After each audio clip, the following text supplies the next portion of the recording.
தினமலர் நேயர்களுக்கு வணக்கம். உரைகள் நிகழ்ச்சிக்கு வரவேற்கிறேன். 2 அமைச்சர்கள் மீது சொத்து குவிப்பு வழக்கு நடந்து கொண்டிருந்தது. அதில் அவர்கள் விடுவிக்கப்பட்டு விட்டார்கள். ஆனாலும் சென்னை உயர்நீதிமன்றம் சூமோட்டோவாக அந்த கேஸை எடுத்து திருப்பி நடத்தியது. அதற்கு எதிராக அந்த 2 அமைச்சர்களும் மேல்முறையீடு செய்திருந்தார்கள். அதற்கான தீர்ப்பு புதன்கிழமை வெளிவந்திருக்கிறது. அதில் அந்த தீர்ப்பில் அவர் முக்கியமாக குறிப்பிட்டிருப்பது, இந்த வழக்கானது சரியாக நடத்தி முடிக்கப்படவில்லை, இதில் மேலும் சந்தேகங்களுக்கு இடம் இருப்பதால் இந்த வழக்கை தொடர்ந்து நடத்த வேண்டும் என்று குறிப்பிட்டிருக்கிறார். முக்கியமாக அந்த தீர்ப்பில் இந்த வழக்கை விசாரித்தவர்கள் சரியாக விசாரித்திருக்கிறார்களா என்கிற கேள்வி எழுப்பியிருக்கிறார்கள். இந்த கேள்வியை தான் நாம் இன்றைக்கு எழுப்ப இருக்கிறோம்.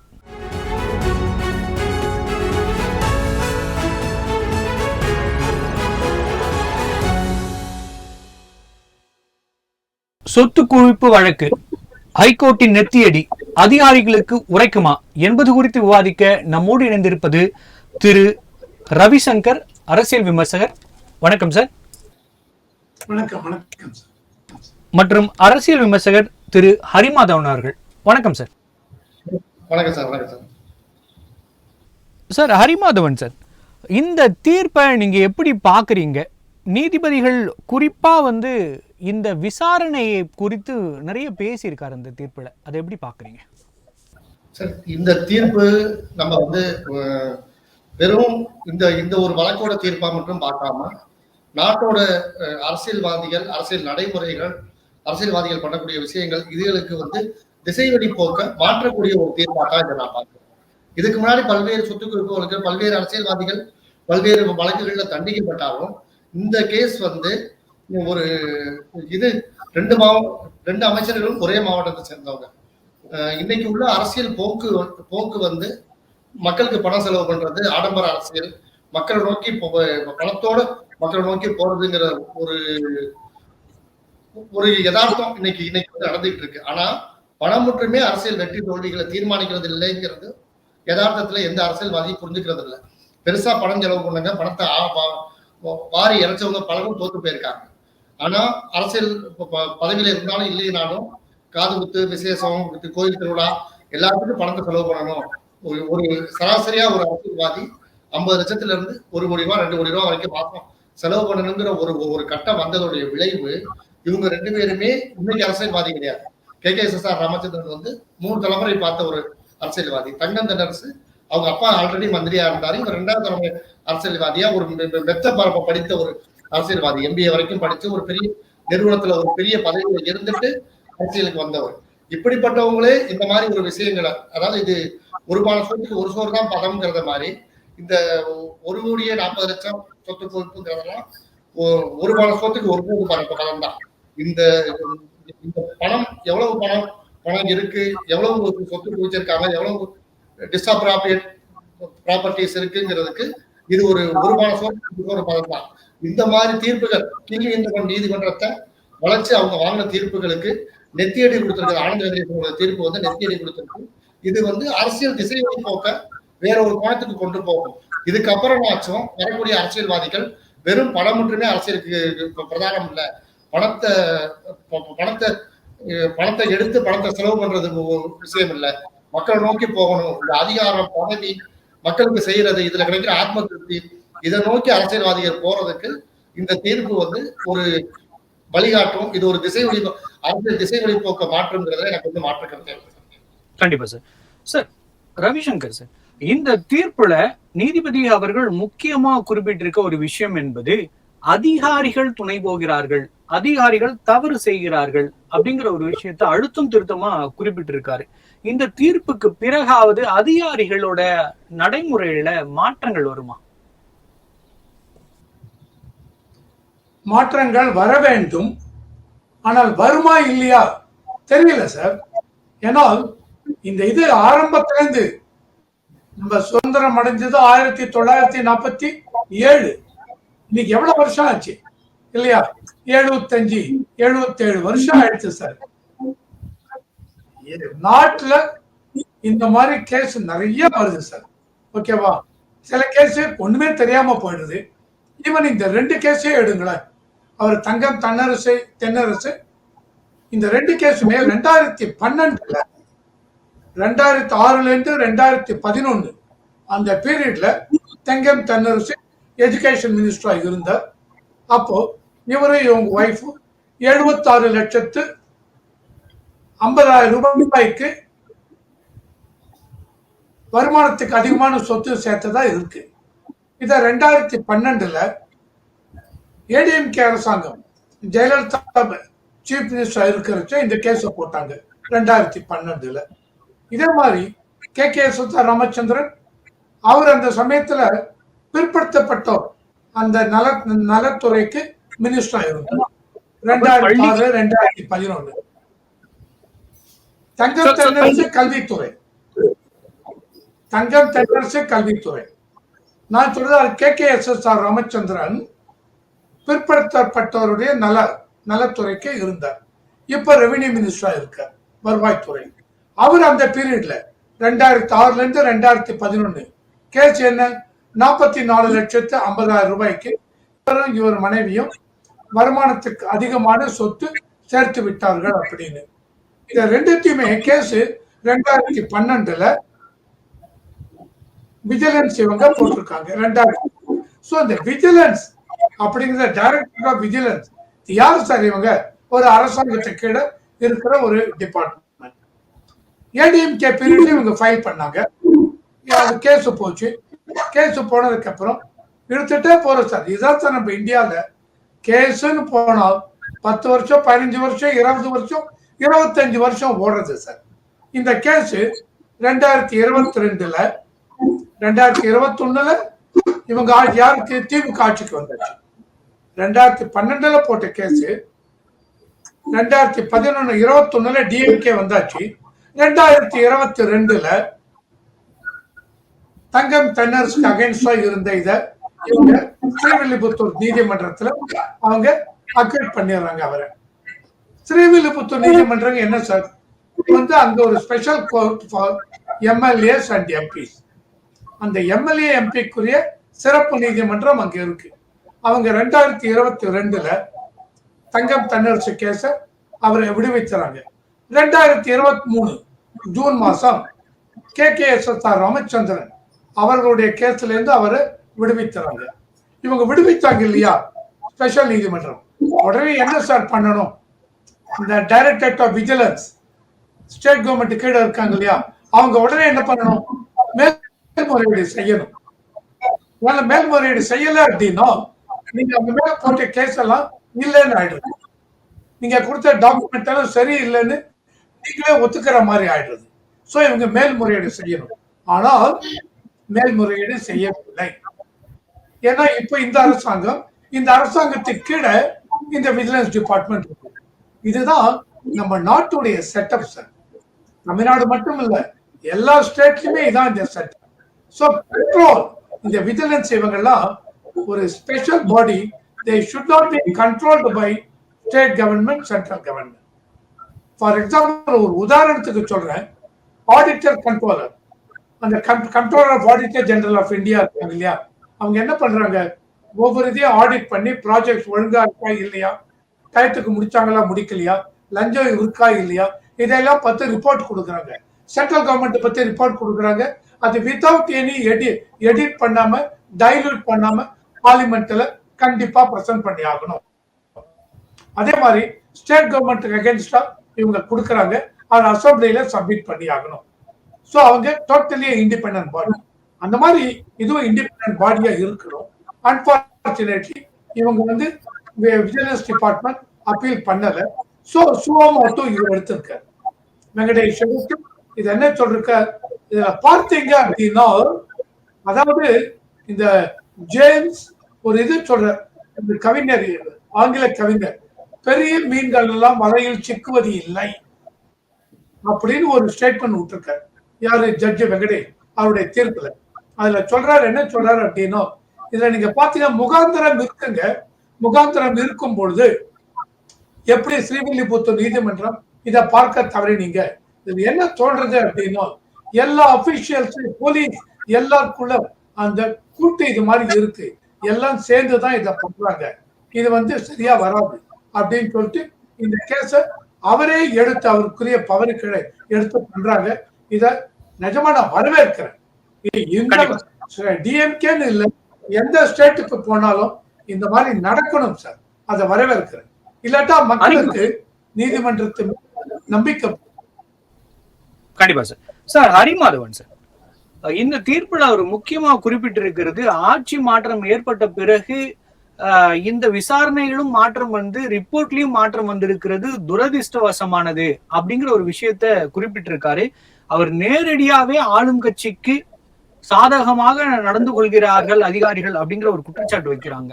அதிகாரிகளும் ஆட்சியில் இருப்பவர்களுக்கு ஏற்ற மாதிரி தான் நடந்துக்கிறாங்க. இந்த தீர்ப்பின் மூலமாக அதிகாரிகளுக்கு இந்த பொறுப்புணர்வு வருமா? இந்த தீர்ப்பில் வேற எதுவும் சொல்லப்பட்டிருக்கிறதா?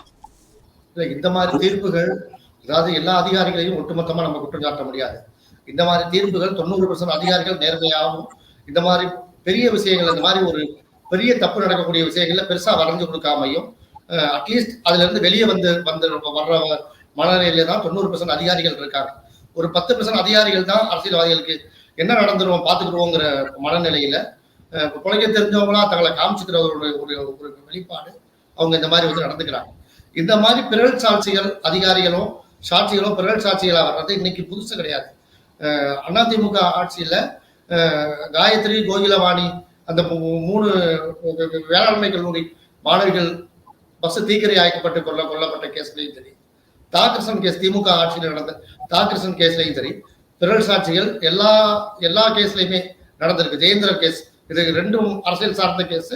ஜெயேந்திரன் கேஸ் வந்து அரசியல் சாராத ஒரு கேஸா இருந்தாலும் அதுவும் ஒரு பெரிய கவனத்தை ஈர்த்த ஒரு கேஸ். அதுலயும் இந்த மாதிரி பிறல் சாட்சிகள் நடந்திருக்கு. ஆனா பிறல் சாட்சிகள் எல்லாமே தீர்ப்பை வந்து பெற்று தரல. தீர்ப்பு வந்து இன்னமும் மக்கள் நம்புறத வந்து 4வது பெரிய தூணா, ஜனநாயகத்துடைய 4வது தூணா இருக்கக்கூடிய நீதிமன்றத்து மேலதான் மக்கள் இன்னைக்கு வந்து பெரிய நம்பிக்கை வச்சிருக்காங்க. நீதிமன்றங்கள் இன்னமும் வளைக்கப்பட முடியல. நீதிமன்றங்கள் சரியான தீர்ப்புகளை வளர்ந்துகிட்டு இருக்கிறது. இத்தனை அரசியல்வாதிகள் தண்டிக்கப்பட்டது. குன்காவும் குமாரசாமியும் ஒரே கேஸ்ல தீர்ப்பு சொன்னாலும் குமாரசாமியோட கேஸை தாண்டி குன்காவோட பேர் இன்னைக்கு வரைக்கும் நிலைச்சு நிற்கிறதுக்கு காரணம் வந்து தீர்ப்பு சொன்ன அந்த நீதிபதியோட தீர்ப்பினுடைய சாராம்சம் தான். இது மாதிரி ஒரு நீதிபதியை வளைச்சதுனால இன்னொரு நீதிபதி தானா முன் வந்து இந்த கேஸை எடுத்துக்கிட்டது. ஹைகோர்ட்டும் அவருக்கு வந்து பெர்மிஷன் கொடுத்து அவரும் இந்த வழக்கை தினசரி விசாரிச்சு இதுல தீர்ப்பு வழங்கணும்னு சொன்னது. ஒரு பெரிய விஷயம் என்னன்னா, இவங்க ஆட்சியில இருக்கும் போது எதிரான தீர்ப்பு, இவங்களுக்கு எதிராக அந்த கேஸ் நடக்கிறது தான் பெரிய விந்தையிலும் விந்தை. இது வந்து இவங்களுக்குன்னு இல்லை, எல்லா அமைச்சர்கள், எல்லா அதிகாரிகள், அரசு பதவியில் இருக்க எல்லாருக்குமே இது வந்து ஒரு கடிவாளம் பொருத்தும். இனிமேலாச்சும் அரசு இயந்திரம் வந்து கொஞ்ச நாச்சும் நேர்மையா நடக்கும், அப்பட்டமா நேர்மைக்கு விரோதமா நடக்காதுங்கிறது நம்ம நம்புவோம். அதாவது முழுக்க நேர்மையா நடந்துருங்கிறது நம்ம சொல்றதுக்கு இல்லை, அப்பட்டமா நேர்மைக்கு விரோதமா அரசு இயந்திரம் போகாதுங்கிறதுக்கு இந்த தீர்ப்பு நமக்கு ஒரு சாட்சியா இருக்கு. இந்த தீர்ப்பினுடைய வழியில அடுத்த விஷயங்கள், இதுக்கு முன்னாடி இது செல்வ கணபதி, ஓம் பிரகாஷ் சௌதாலா, லல்லு பிரசாத் யாதவ், இந்த மாதிரி பல அரசியல்வாதிகள் தண்டிக்கப்பட்டிருந்தாலும் இந்த தீர்ப்பு அவங்க ஆட்சியில் இருக்கும் போதே அவங்க இந்த கேஸ் நடந்து ட்ரையல் வருது. தீர்ப்பு எப்படி வருங்கிறது நமக்கு வந்து தெரியாது. ஆனா இதை நோக்கி இந்த விசாரணைங்கிறது போறதே வந்து அரசியல ஒரு நல்வழிப்படுத்துறதுக்கு வாய்ப்பு அமையும். கண்டிப்பா சார். சார் ரவிசங்கர் சார், குறிப்பா அந்த தீர்ப்புல வந்து சொல்லியிருக்காரு, லஞ்ச ஒழிப்புத்துறை என்பது அரசின் கைப்பாவையாக மாறிவிட்டது அப்படின்னு ஒரு கடுமையான விமர்சனத்தையே வச்சிருக்காரு, நம்ம புரிஞ்சுக்கலாம். அதையும் தாண்டி இந்த லஞ்ச ஒழிப்புத்துறையில் இருக்கிற காவலர்களும் அந்த அதிகாரிகளும் அரசியல் கட்சியினால் இல்ல அரசியல் தலைவர்களால மிரட்டப்பட வாய்ப்பு இருக்கு இல்லையா? அப்ப அதற்கு பணிந்து அவர்கள் செய்கிறார்கள் அப்படின்னு நம்ம புரிஞ்சுக்க முடியுமா? இல்ல இது வெறும் அவர்களோட லஞ்சம் வாங்கணும் இல்ல பேராசையின் காரணமா அப்படின்னு நம்ம புரிஞ்சுக்க முடியுமா? இத 2 விதமாவும் புரிஞ்சுக்கலாம் சார். அவர் இப்போ சார் சொன்னார் இல்லையா, ஹரிமாதவன் 90% பேர் நேர்மையா இருக்காங்க அப்படின்னு. கண்டிப்பா அதை ஒத்துக்கலாம் சார். அதாவது 10-20% நேர்மை இல்லாம இருப்பாங்க. ஆனா சிலர் வந்து நேர்மையா இருப்பாங்க. எனக்கு எதுவும் வேண்டாம் சார், பயப்படுவாங்க. நீங்க என்ன சொல்றீங்க, நான் கையெழுத்து போடுறேன் அந்த பேப்பர்ல, அவ்வளவுதான், என்ன விடுங்க, ஆனா நான் பணம் எல்லாம் வேண்டாம். இதுவும் உண்டு.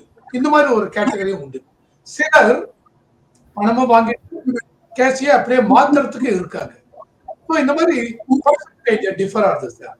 இந்த மாதிரி மாத்தி பண்றது, பணம் வாங்கிட்டு கேஸையே மாத்தி பண்றது ஒண்ணு இல்லாம, ரெண்டாவது பணம் நான் வாங்கல, ஆனா நீங்க சொல்லிட்டீங்களா, கவர்மெண்ட் மினிஸ்டர் சொல்லிட்டீங்களா, எனக்கு நான் கையெழுத்து போட்டுருக்கேன் சார், என்ன டிபார்ட்மெண்ட்ல ஒண்ணும் பண்ணாதீங்க, நான் கையெழுத்து போட்டுருவேன், பயந்துட்டு செய்யறவங்களும் இருக்காங்க. சோ இந்த மாதிரி பண்ணும் பொழுது இது என்ன ஆறுது அப்படின்னா அந்த கேஸே அடி வாங்குது. நான் முன்னாடியே சொன்ன மாதிரி லஞ்ச ரவிசங்கர் சார், ரவிசங்கர் ரவிசங்கர் சார், நீங்கள் 2 பேருமே சொன்னதுலேருந்து எனக்கு ஒரு சின்ன கேள்வி இருக்குது. இது ஒரு தனிப்பட்ட விசாரணை அதிகாரியோட முடிகிற விஷயம் கிடையாது. ஒரு மிகப்பெரிய உண்மையை மறைக்கிறாங்க இல்லை மாற்றி சொல்கிறாங்க அப்படின்னு வரும்போது ஒரு அதிகாரியோடு முடியறது கிடையாது. அதற்கு அவருக்கும் கீழே இருக்கிற அதிகாரிகள் இருப்பார்கள், அவருக்கு மேல் இருப்பவர்கள் இருப்பார்கள். அதே நேரத்தில் மற்ற டிபார்ட்மெண்ட்டோடு இவங்க ஒத்துழைக்கணும். இது ஒரு பெரிய நெட்வொர்க்காக பண்ணுறப்ப எப்படி சார் ஒரு அதிகாரி, நேர்மையான அதிகாரி எப்படி இதை பண்ண முடியும்? அவர் பயந்துட்டே பண்ணுறாருன்னா கூட இவ்வளோ பெரிய ஒரு நெட்வொர்க்காக தானே சார் செயல்பட முடியும். இதில் எங்கே நீங்கள் சொல்கிற மாதிரி ஏதோ ஒரு இடத்துல கெட்டவங்க இருக்காங்க, மற்றவங்க எல்லாரும் நல்லவங்க இருக்காங்க, நீங்கள் சொல்கிறத பார்த்தா அந்த கெட்டவங்கள்லாம் ஒரு இடத்துல சேர்ந்து அவங்க தான் பண்ணுற மாதிரி ஒரு தோரணையை கொடுக்குறீங்களே சார். இது உண்மைக்கு புறம்பாக இருப்பதாக மனதில் பட்டதால் நேரடியாக கேட்குறேன் சார்.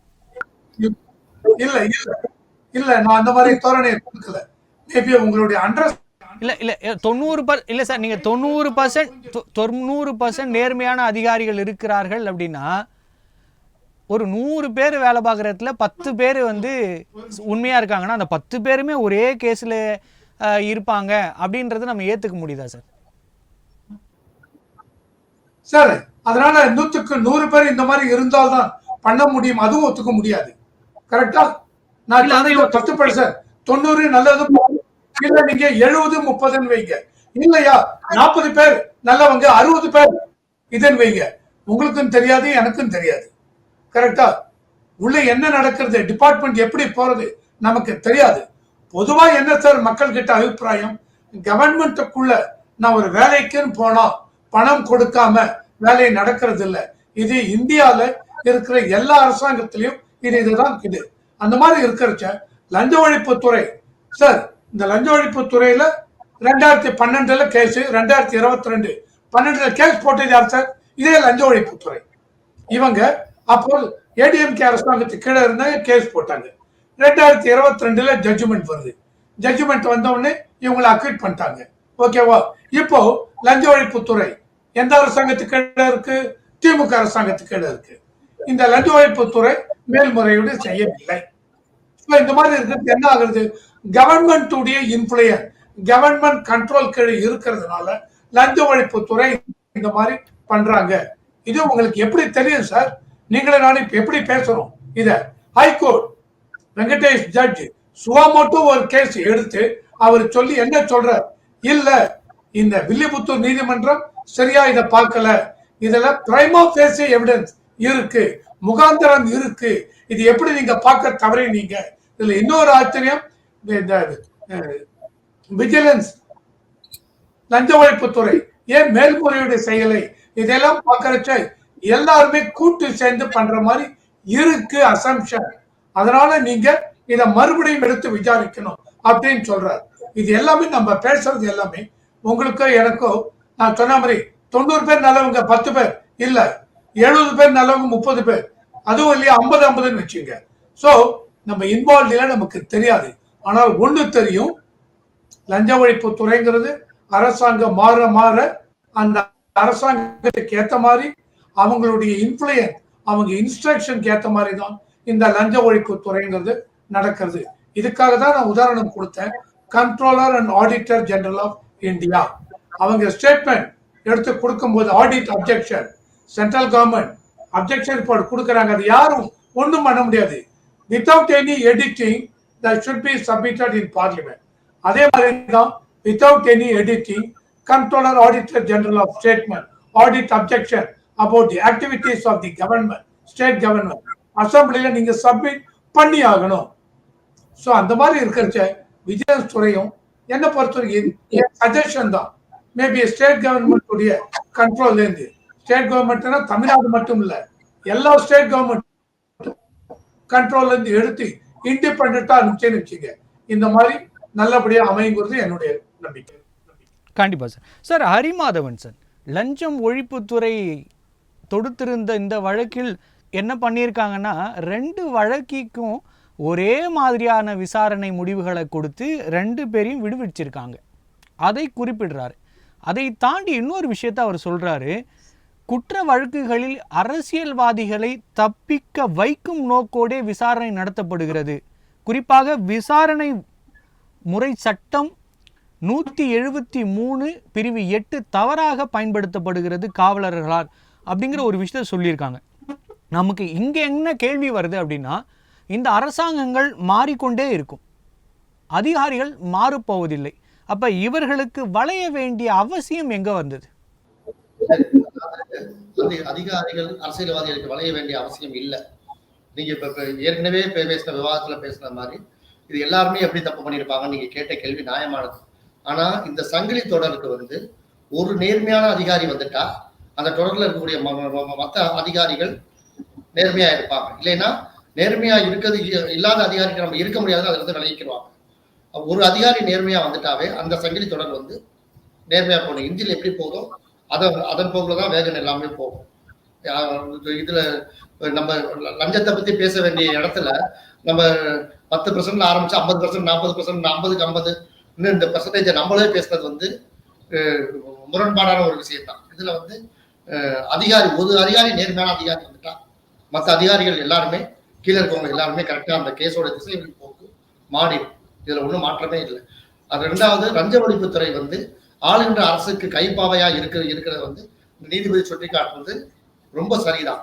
ஆனா இனிமேல் நாச்சும் இந்த மாதிரி கேஸுகள் வந்ததுக்கு அப்புறம், இந்த மாதிரி கேஸுகள் மூக்கராங்கயிறு போட்டதுக்கு அப்புறம் நாச்சும் லஞ்ச ஒழிப்புத்துறை மட்டுமல்ல எல்லா அரசு துறைகளும் அரசியல்வாதிக்கு அடிபடைஞ்சு நம்ம நடக்கணுங்கிறதுல இருக்கக்கூடாதுங்கிற இடத்துக்கு மாறும். அதுக்கு இந்த கேஸோட தீர்ப்பு நாளைக்கு எப்படி வரப்போதும் தெரியும். இன்னைக்கு வந்திருக்கக்கூடிய இந்த கேஸ்ல வந்திருக்கக்கூடிய தீர்ப்புகள் அதுக்கு ஒரு காரணமா அமையும். இது இந்த கேஸோட போக்குக்கு மட்டும் இல்ல, ஒட்டுமொத்த அரசியல் போக்குக்கும் இந்த கேஸ் ஆட்சியில இருக்கும் போது இவங்களுக்கு எதிரான கேஸ், இந்த கேஸை விசாரிக்கிறது, இதில் வரக்கூடிய தீர்ப்பு இது மாற்றத்தை ஏற்படுத்தும். ரவிசங்கர் சார், என்னோட கேள்வி என்ன, இந்த மாதிரி தவறான வழிகாட்டுதலோடு இந்த வழக்குகளை தவறான விசாரணையை ஏற்படுத்தி தவறான ரிப்போர்ட்டை கொடுத்து இந்த கேஸை முடிக்கிற இந்த மாதிரியான பழக்கம் மற்ற மாநிலங்களில் இருக்கிற அரசியல்வாதிகள் தெரிந்து கொள்ளும் அளவுக்கு இங்க இருக்கிறது அப்படின்னு ஒரு குற்றச்சாட்டை சொல்லியிருக்காரு. அப்படின்னா இந்த அதிகாரிகளுக்கு எந்த தண்டனையும் இல்லை என்றால் இவர்கள் எப்படி திருந்துவார்கள் அப்படிங்கறத என்னோட கேள்வியா இருந்தது. அதிகாரிகளுக்கு தண்டனை இருக்க வேண்டும், கண்டிப்பாக இருக்க வேண்டும் சார். அக்கௌண்டபிலிட்டி அப்படிங்கிறது வேணும் சார்.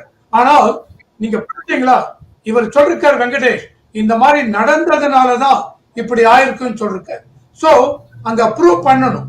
இந்த இடத்துல ஒரு 50 பேர் இருக்காங்க, 30 பேர் இருக்காங்க, யார் யார் என்ன தப்பு பண்ணாங்க அதுக்கு டாக்குமெண்ட்ரி எவிடன்ஸ் கொடுத்து ப்ரூவ் பண்ணணும். ப்ரூவ் பண்ணீங்கன்னு வச்சுங்க, அதிகாரிக்கு நீங்க அந்த செக்ஷன் கீழே கொடுங்க, 5 வருஷம் 6 வருஷம் 10 வருஷம் or even maximum dismissal of service கொடுக்கலாம். இந்த மாதிரி வரும்பொழுது ஒரே ஒரு நான் சொல்ல விரும்புறேங்க, இது அதிகாரிக்கும் பொருத்தும். கீழ் நீதிமன்றம் நீங்க எப்படி இது அக்யூட் பண்ணீங்க 2022 ஜட்ஜி சொல்ற முகாந்திரம் இருக்கு, அது எல்லாத்தையும் பார்க்காம நீங்க எப்படி பண்ணீங்க. அப்போ என்ன பொறுத்த வரைக்கும் ஜட்ஜஸ்க்கும் அக்கௌண்டபிலிட்டி இருக்கணும் அப்படிங்கிறது என் பாயிண்ட். நீங்க தவறு பண்ணிட்டீங்க அப்படின்னா எல்லாரும் ஒரே டாக்குமெண்ட் வச்சுதான் பாக்குறோம் சார். குண்டா அங்க ஜட்ஜ்மெண்ட் கொடுத்தார், அதுக்கப்புறம் குமாரசாமி அடிஷனல் டாக்குமெண்ட் எல்லாம் கிடையாது, அப்பீலுக்கு போறச்சு அதே டாக்குமெண்ட் வச்சு பார்த்து இல்லை ரிலீஸ் பண்ணார். திரும்பி உச்ச நீதிமன்றத்துக்கு போறது, உச்ச நீதிமன்றம் என்ன சொல்றாங்க, இல்ல கன்விக்ட் பண்றாங்கிறாங்க. ஆக மொத்தம் கொடுத்தது போற ஒரே செட் ஆஃப் டாக்குமெண்ட். அந்த மாதிரி இருக்கிறச்ச இப்ப ஜட்ஜி வெங்கடேஷ் என்ன சொல்றாரு, இல்ல பிரைமா ஃபேசி எவிடன்ஸ் இருக்கு நீங்க பாருங்கிறார். இப்ப அவங்க பார்த்து கீழ் நீதிமன்றம் ஆமாமா இருக்குன்னா அப்ப முன்னாடி எப்படி அக்விட் பண்ணீங்க? சோ ஜட்ஜஸ் எங்க தப்பு பண்ணீங்க? So he also should be accountable. Officials தப்பு பண்ணவங்க should be held accountable. Sir கொடுக்கப்பட்ட இல்ல ரவிசங்கர் சார், கொடுக்கப்பட்ட ஆவணங்கள் மூலமாக அது என்ன சொல்லுதுன்னு கேட்டு அந்த தீர்ப்பை தான் கொடுத்துருக்காங்க, அதை அவர் விமர்சிக்கல. கொடுக்கப்பட்ட ஆவணங்கள் தான் தவறு அப்படின்னு சொல்லியிருக்காரு. ஹரிமாதவன் சார், இந்த இந்த இந்த தீர்ப்பில் முக்கியமாக இந்த கேஸை எடுத்தப்போ உச்சநீதிமன்ற நீதிபதி சோனு சூட் அவர்கள் வந்து நம்ம உயர்நீதிமன்ற நீதிபதிக்கு வாழ்த்துகள் தெரிவித்திருந்தார். நல்ல வேளை கடவுள் இருக்காரு அப்படிங்கிற அளவுக்குலாம் சொல்லியிருந்தார். அப்படி நாடே உற்று நோக்குகிற இந்த கேஸில் இப்படி இந்த அதிகாரிகள் தவறு செய்திருக்கிறார்கள் அப்படின்னு வெளியே போயிட்டு இருக்குன்னா, இங்கே தமிழக லஞ்ச ஒழிப்புத்துறை அதன் மீதான மரியாதை மற்ற மாநிலங்களுக்கு குறையும். அதனால் இந்த அதிகாரிகளுக்கு இது உரைக்குமா? சார், அதிகாரிகளுக்கு உரைக்குமா உரைக்கலையாங்கிறது இல்லை. அதிகாரிகள் அக்கௌண்டபிலிட்டி இருக்கு. அதிகாரிகள் இன்னைக்கு இந்த கீழ் நீதிமன்றத்தின் நீதிபதி சொன்ன தீர்ப்புக்கு மாறா மேல் நீதிமன்றத்துல தீர்ப்பு வரும்போது அந்த நீதிபதியோட பதவி உயர்வு மற்ற எல்லாமே பாதிக்கப்படுங்கிறது நிதர்சனமான உண்மை. அதே மாதிரி அதுல சம்பந்தப்பட்ட அதிகாரிகளுக்கும் இந்த தீர்ப்பு மேல் தீர்ப்பு வந்து அவங்க கொடுத்த ஸ்டேட்மெண்ட்டுக்கு மாறா போகும்போது அவங்களும் அதுல அக்கௌண்டபிலிட்டியா வராங்கிறது உண்மை. கடைசி நேரத்துல இவ்வளவு பெரிய பதவியில இருந்தவங்க 30 வருஷம் 35 வருஷம் சர்வீஸ்ல இருந்தவங்க கடைசி நேரத்தில் ரிட்டையர் ஆகாம போறது, பென்ஷனரி பெனிஃபிட்ஸ் அனுபவிக்க முடியாம போறதும் நடந்துகிட்டு தான் இருக்கு. இதுல வந்து அந்த பேட்ச்ல ஒரு அதிகாரி தப்பு பண்ணி மாட்டி பிரச்சனை ஆயிடுச்சுன்னா அந்த பேட்ச்ல இருக்கக்கூடிய மற்ற அதிகாரிகளும் திருத்திடுவாங்க. இதுதான் யதார்த்தத்துல நடக்கிறது. பெரும்பாலான அதிகாரிகள் சிக்கல் இல்லாம இந்த மாதிரி பெரிய கேஸ்ல மாட்டிக்கிற மாட்டாங்க, போக மாட்டாங்க. ஆனா இந்த கேஸ்ல ஸ்ரீவில்லிபுத்தூர் நீதிமன்றத்தோட கேஸ் அப்பட்டமான விதிமீறல்கள். 2 அமைச்சருக்கும் வெவ்வேறு நாள்கள்ல வெவ்வேறு நீதிபதிகள் தீர்ப்பு கொடுக்குறாங்க. ஆனாலும் ஒரே மாதிரி தீர்ப்பு, ஒரே மாதிரி அபிடபிட்ஸ் தாக்கல் பண்ணி ஒரே மாதிரி தீர்ப்பு வழங்கப்பட்டாங்கன்னு சொல்லல, வாங்கியிருக்காங்க. அதைத்தான் உச்சநீதிமன்ற நீதிபதி வந்து வாழ்த்து தெரிவிச்சாரு. ஆனந்த் வெங்கடேசன் தானா வந்து இந்த கேஸை விசாரிச்சது வந்து வரவேற்கத்தக்கது. இந்த மாதிரி ஒரு தீர்ப்புகள்னாலதான் அரசியல்வாதிகளும் அதிகாரிகளும் ஓரளவுக்கு நேர்மையா நடக்கணுங்கிற எண்ணமும் அந்த கடிவாளமும் அவங்களுக்கு போடப்படுது. இந்த மாதிரி தீர்ப்பை வந்து நம்ம விவாதத்துல எடுத்துக்கிட்டது, இந்த மாதிரி தீர்ப்பை விவாதத்துல எடுத்து விவாத பொருளா ஆக்குறது சமுதாயத்தை ஒரு நேர்வழிக்கு கொண்டு போறதுக்கு வழிவகுக்கும். இந்த தீர்ப்பு இறைவனையும் இயற்கையையும் நம்ம வேண்டிக்கிறோம். இந்த தீர்ப்பு நல்லபடியா வரணும், நல்லது நடக்கட்டும், நாட்டுக்கு நல்லது நடக்கட்டும். ரெண்டு பேர் குற்றச்சாட்டப்பட்டவர்களுக்கு நல்லது நடக்குமாங்கிறது அவங்களோட பாராட்டு, நாட்டுக்கு நல்லது நடக்கட்டுங்கிறதா நம்மளோட பாராட்டு. நன்றி சார். நம்முடைய விவாதத்தில் கலந்து கொண்டு பல்வேறு கருத்துக்களை நம்மோடு பகிர்ந்து கொண்டமைக்கு நன்றி. மற்றும் ஒரு நிகழ்ச்சியில் சந்திக்கலாம்.